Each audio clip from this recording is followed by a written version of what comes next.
there's one thing I've learned from the internet and searching for parenting advice, it's that no matter where you go, you're doing it wrong, no matter what you're doing. And so I definitely experienced this from the time I was pregnant through like all the stages that I've experienced thus far of motherhood, that somebody's got an opinion and there is an opinion that's different than yours. And so we as women in this society that we live in are sort of conditioned to be people pleasers. Hey guys, as you tune into this episode of Mom Talks with Christa, I hope you're having a great week so far. We've got another exciting episode for you today. I have Trisha Goodall here, who's a mom strategist who talks all about supporting and helping moms along in their postpartum journey. She just came out with an app called Baby Bridge that is all about helping moms. It's kind of, she calls it a meal train on steroids. It does so much for helping moms get the support they need after dealing with her own loneliness and isolation when she became a mom for the first time. So we have a great conversation about ways to support moms and tips for new moms as well. So you're not going to miss this episode. And of course, at the very end, stick around for our Mom Tales of the Week. That's where we read your fun answers from Instagram, our different fun questions we ask you. So without further ado, here's my interview with Trisha Goodall. So just to get started, can you just tell our audience a little bit about you and what you do, and then we'll kind of go from there. I'm a mom strategist and I live in Virginia. I have a boy that's 7 and a girl that's 5. And I got into this work after a career in corporate life, and I found motherhood to be a very difficult transition. And after years of sort of trudging through and coming up with different ways to support myself, I found a way to translate that into ways that can help other mothers. So I'm very passionate about mothering the mother. Awesome. That's great. I think we talk about here a lot, like how moms and women need so much more support. Like it's kind of just this expected thing, like, okay, you're a mom now, just figure it out. And so I think it's amazing with all this support. So what would you say a mom strategist is? So a mom strategist is sort of like a life coach for moms, but we look at like, what are the different areas of your life where you are feeling out of control, and how can we bring your power back into that so that you can live a more intentional life that you're confident about and proud of, and you're not sort of being pulled in every which way. And sometimes it's like budget spreadsheets, and sometimes it's just listening and letting you talk and being the person that is actually focusing on just you for the day. So you kind of talk about like creating your own version of motherhood. And so what does this mean to you, and how can other moms kind of do the same? If there's one thing I've learned from the internet and searching for parenting advice, it's that no matter where you go, you're doing it wrong, no matter what you're doing.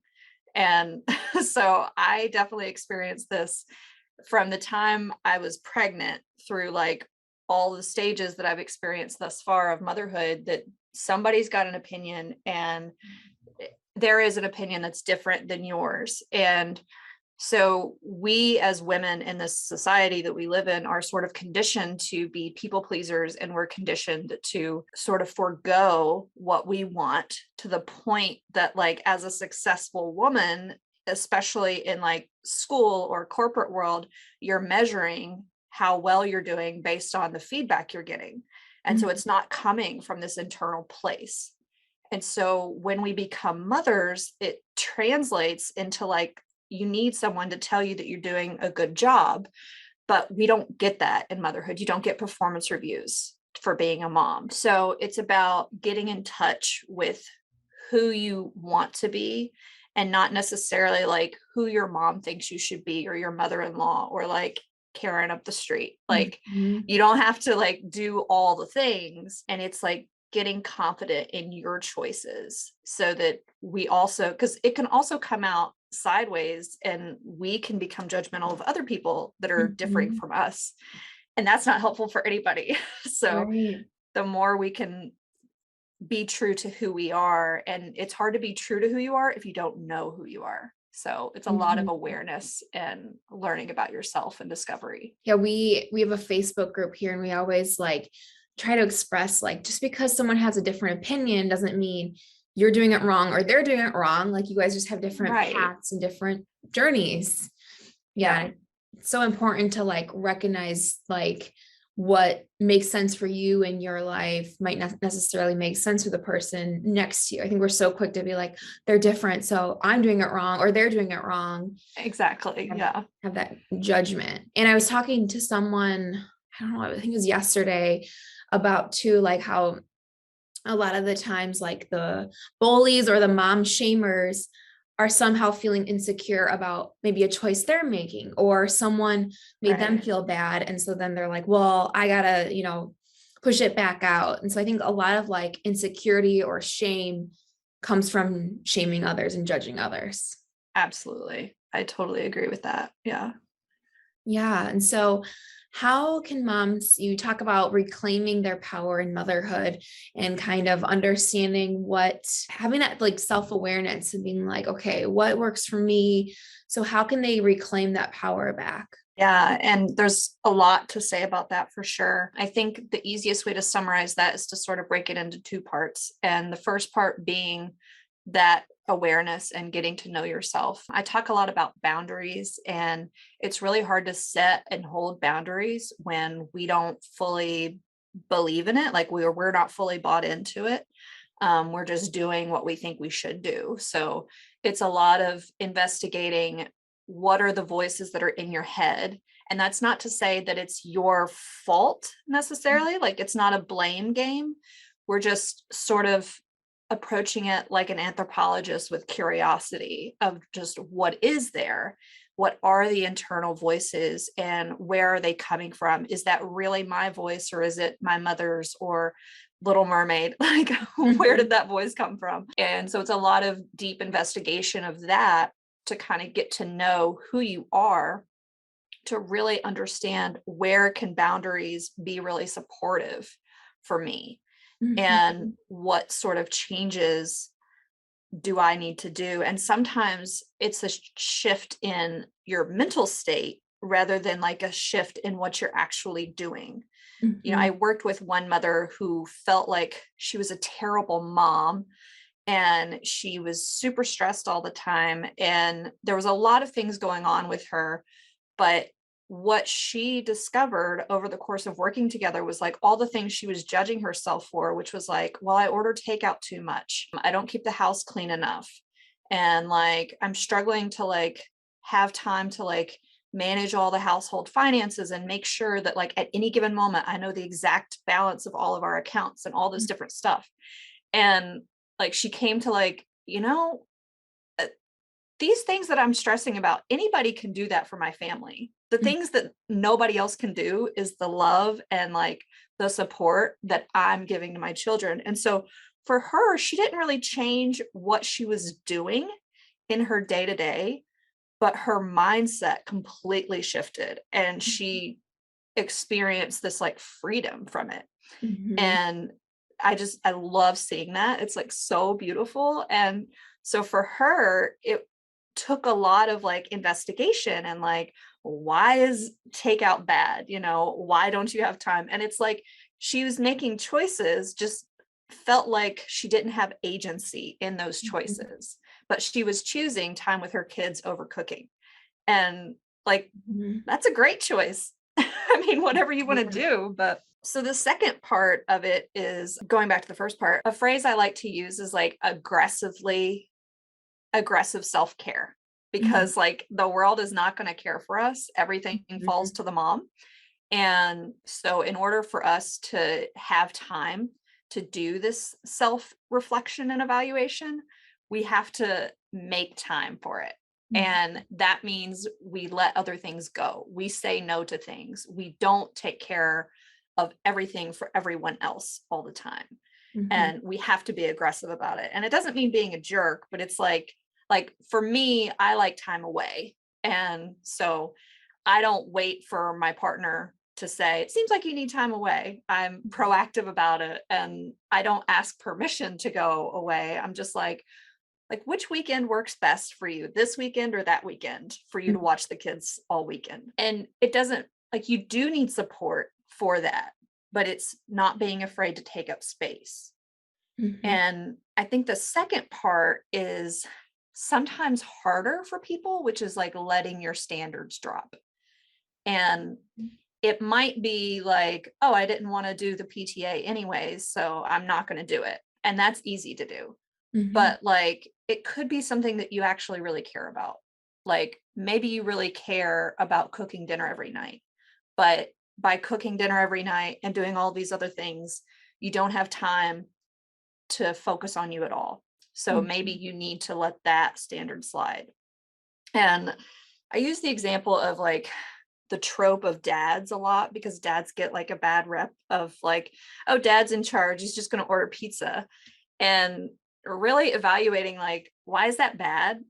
And Mhm. like, it's not entirely true. It's inaccurate, especially in today's age. But like, it's also, there's no need to judge that as bad. And, my husband and I do things extremely differently with our kids. And it's very easy to be like, I'm doing it right and he's doing it wrong.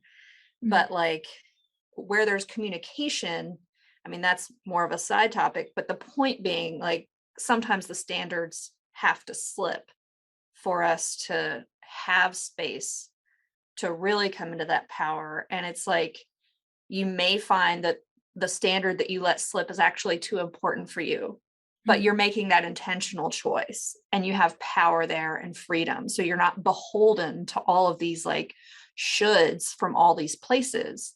Mhm. And when someone does do something different from you, you don't have to say like, oh, I just don't have time to do that. Like, Mhm. you would have the time. You have chosen not to prioritize that. And Mhm. there's a lot more freedom and power in that agency. Yeah, yeah, there's so much power in that because I think you made a good point about like women tending to be like the people pleasers or caretakers. And so, we put all this pressure on ourselves of having to do all these things, but then when we really ask ourselves like what's actually important to us, what can we actually do? Like, is it realistic to make dinner like 7 nights a week, or have our house always spotless? Maybe we're like, you know what, maybe I'm putting pressure on myself because of exterior things, or Mhm. something I see, or something maybe like a parent said to me before. So I think you make a really good point about asking ourselves like, okay, well, what's really important? Maybe spending more Mhm. time with my kids, and it's okay if the house is a little messy, or having alone time and ordering in, something like that. It's a great point. Yeah.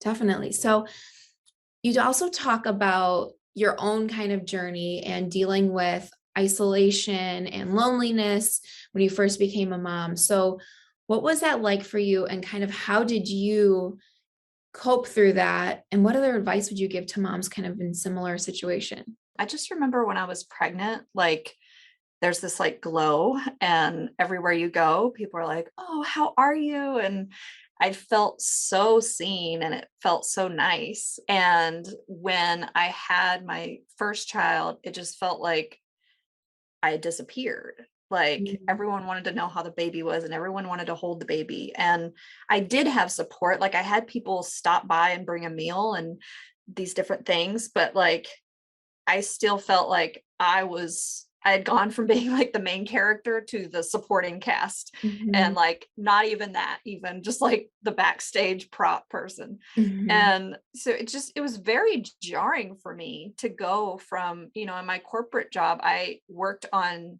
a team and also worked with other teams. So I was talking to people all the time.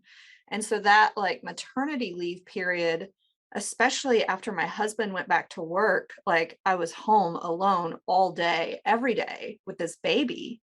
Mhm. And I remember at one point I drove to my sister-in-law's house to drop something off.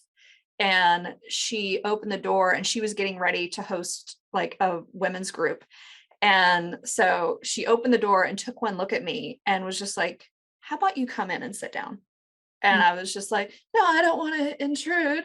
And I'm sure I looked like a wreck because I felt like a wreck. Mhm. And I just sort of like, I stayed there for a while and I ended up crashing her women's group and I went back every week. And I had another women's group that was through the hospital that I had given birth at. And so I just was really trying to like piece together this sense of community because it was different. Like my friends from work didn't have kids. And so it wasn't that they didn't care. Like they brought me meals, they just didn't know what to do. And I didn't really know what to ask for. And I felt kind of like I was going crazy because I was like, I have support. Why don't I feel supported? So Mhm. I also felt inadequate in that. And I got to say, it really did. Feel like I stumbled through for years.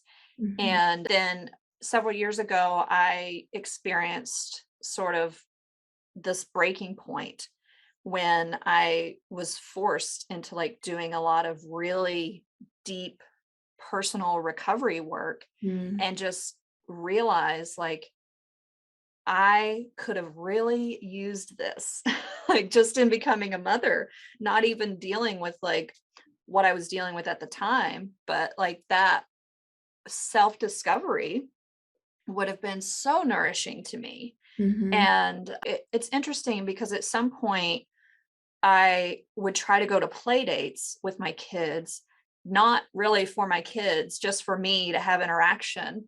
Mhm. And I started putting together like, this person is always available, but we never talk about anything deeper than the weather. Mm. And I think that's great for some people, but it wasn't great for me. And so it was really hard for me to come to like, I don't want to hang out with this person anymore. I don't have a problem with them. I'm just like, I need something deeper. Mhm. And so that was like me starting to discover my own voice and stand in my own right of like, oh, I can do this. But it was just so, I just remember that early stage of like, I don't know what I need and I don't know what I can ask for. And, Mhm. the really targeted help that people would suggest if I would get a text message that was like, send me your grocery list, like that just blew my mind. Mhm. And I was like, okay, that's awesome. But it was a very difficult transition for sure. Yeah. And yeah, you make a good point about like certain like support can be really great, but if it's like almost like speaking a certain language, like they can Mhm. help you in certain ways, but if it's not the exact support you're kind of looking for, you can kind of be like, well, like this is awesome, this is great, but like something is still missing. So Mhm. having that like way of asking yourself like, okay, what actual support do I need? What am I feeling right now? I think you can kind of go through like self-discovery of be like, okay, I really crave those deep conversations, and that's what's going to really make me feel like purposeful or make me feel connected to other people. Mhm.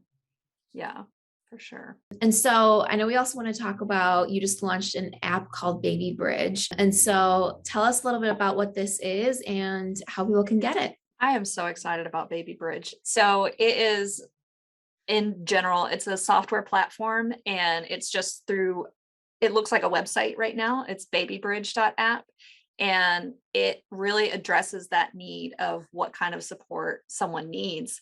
And when I was building it, I started building out like things that I wanted. It was like, it's sort of like meal train on steroids, and it's really addressing this need of like, you have just brought home a new baby and you need all sorts of things. You don't know how to ask. It's socially awkward and you don't want to seem ungrateful. So we've built a way to send a weekly check-in with parents and they can just specify like, I want laundry this week. I want an in-person visit. I just want encouragement. I want someone to mow my lawn. Like there's so many things. There's a manageable number of options that are like they don't have to think about, and they're just building this registry and people sign up or they don't, but you've at least given people the opportunity to help in the way that would be most supportive, because the other side of it is there's all these people that are like, let me know how I can help,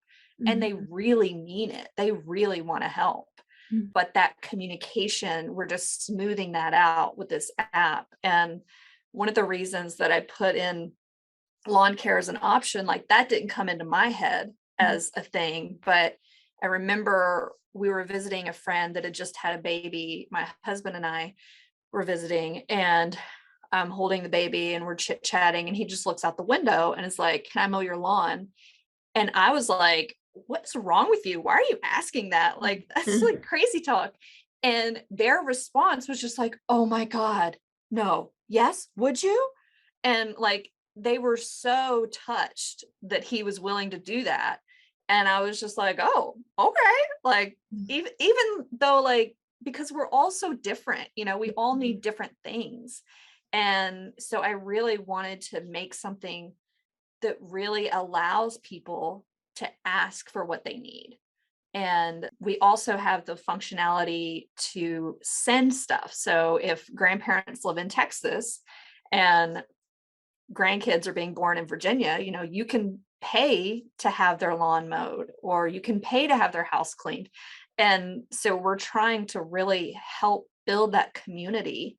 And, eventually we're going to have a lot more iterations of community support groups and different things. But for now, it's this sort of dynamic registry, and it's really exciting. It's really beautiful to see. That's awesome. So is it something that like the mom would or parents would send out to like their family and friends, or like join our baby bridge, or like how does the like logistics of it kind of work? Yeah. So you create a bridge in the same way that you'd create a meal train. And again, that can be done by the parents or it can be done by a loved one. I know a church, like they do it for all their parishioners that have babies. And then they can either suggest people to be on their watch list, or they have a link that they can share on social media and send out over email. And people can either just visit the link, or they can sign up to actually receive weekly updates when the parent fills out the survey. Oh, cool. Awesome. And where can people find Baby Bridge? You said it's babybridge.app right now. Yeah, babybridge.app. And eventually there will be an actual app, I'm hoping. But as of right now, it's a website. But it is very mobile friendly. I wanted to make sure, because I remember, like, in those days of nursing, like the only thing I could do was be on my phone. So needing to be able to manage this while laying down with a child on your boob and just click buttons. But yeah, it's very exciting. Babybridge.app. Yeah. And I think too, for people like you're saying, like they have a really hard time asking or don't exactly know what they need from week to week. That's a great way of them, like, someone that's like, how can I help you? You can easily just be like, you know what, this week, this is what I need, or, easily be able to share that communication. Because I know it's hard for a lot of people to ask for help. Yeah. Yeah. So sure. I always like to end these interviews with fun thinking questions, I call them. So if you could have a billboard made today where you could share one tip with moms everywhere, what would you have it say? It would say, "You are enough." So I think that we can never hear that enough as moms, and we're always second guessing it. But if it wasn't "you are enough," it would be, "Somebody thinks you're doing it wrong, so screw it." Yep. I love that. Cause I was saying that to someone recently. It's like, doesn't matter if you do something or don't do something, someone out there is going to say you're doing it the wrong way, or they're going to talk about you, or whatever the thing is. Might as well just do what works best for you and your family. Yeah, totally. Plain and simple. And then, of course, where can everyone follow you and see more of your tips and more things you have to offer? Yeah. So I've just recently transitioned off of social media. I'm still up there. Like, I didn't delete my accounts, but my handle is Trisha Mom Strategist, and my website is trishagoodall.com. And Trisha is spelled with a SH, like don't wake the baby. And Goodall is just, it's all good. So I tell people, like, it's all good as long as you don't wake the baby. So that's how you can remember the spelling. And then babybridge.app is another way to connect with me as well. So, and that has all the same handles: Facebook, Instagram, Pinterest. They're all Baby Bridge app. So Awesome. Well, thank you so much for coming on. I mean, I love just talking about ways we can support moms and give them the help and community that they need, because I think like we were talking about, it's really hard to ask for help. It's hard when you're in that new stage and you're used to, people offering help and complimenting, and then it's like, wait, I'm alone in this. So yeah. I think it's amazing what you're doing. Yeah. Well, thank you so much. It's so exciting to be able to share it with people. So Yes, can't wait to share it. All right, guys, it's time for Mom Tales of the Week. This week, we are asking your mom confessions again, and they're good. So you're going to want to sit in for this one. We did this last month, and we had so many great responses that we're like, we should maybe do this once a month or every other month. So we're going to have them on a more regular cadence. So keep thinking about your mom confessions. These are good. Okay, number 1, Jane. It's been one of those days. I ate a pint full of Haagen-Dazs, and when my 3-year-old asked me what I was eating, I told her it was special medicine for mommies because I didn't want to share. Hey, that was just smart planning, and we all need those Haagen-Dazs days, so I think that's a good one. Number 2, Molly. Okay, this is a long one, so bear with me. On more than a handful of occasions, we've left the house totally unprepared. I mean, the first time we went to the pediatrician, our diaper bag wasn't even packed, and I just took out the entire diaper caddy from the house instead. On one of the more momentous outings, we went to visit my grandma. We thought we had everything, only for her to go through the 2 diapers we packed. And not just go through them, but that second diaper, one of the gnarliest blowouts of her life. We found a coffee shop. I went in to change her, realized I didn't have any diapers left, and called my husband in a panic. While I waited for him, she peed all over the changing table. He finally made it in with a towel. We didn't have anything waterproof in the car. He said, let's wrap her up in it, go to the store and get diapers. So I started wrapping her up and realized there was no safe way for her to wear this towel and get strapped into a car seat and set him off to go get diapers. During the 30 minutes it took him to get diapers, she peed everywhere again. Finally, Pampers to the rescue. Pampers' blanketed softness and super absorbency got us out of that in a pinch and home in one piece. We keep a spare pack of diapers in our car at all times now. Oh my gosh. That was, the wrong day to forget a diaper. But hey, it was a learning experience. You learned from it, and now you have a pack of diapers everywhere you go. So you're good. Okay, number 3, Victoria. I'm sometimes terrified that my child's memory of who I am will be a compilation of my worst moments. Oh, well, okay. First of all, I'm sure you're not the first mom that has thought this, but I think that's you just being really hard on yourself. Reflect and think of all the amazing things that you've done and amazing accomplishments, and I'm sure your son is more likely to remember those. So just think positive. All right, number 4. When my son was younger, I used to put him to bed at 6 p.m. in the winter. I figured it was already dark and he didn't know, and I could get a few more hours in at the end of the day. Hey, I've heard this before. 6 p.m. in the winter gets really dark, actually by like 4 p.m. So he was probably already kind of winding down, and time change just messes with our clocks anyways. I know I feel tired at that time. So it's just smart thinking, Mom. All right, number 5, Emma. We got a freebie day from our son's daycare. They gave us 6 hours free on a Saturday. Since we never had a babysitter on the weekend, we skipped all the household chores that we needed to do, dropped off our son for our freebie day, and my husband and I spent a day in the casino. It was a date that we haven't had since the birth of our son, but we felt so guilty because we dropped him off. He was in tears. That day we got him a toy train that he'd been wanting a long time. Oh, I totally understand that, but you guys deserve that. It was totally okay.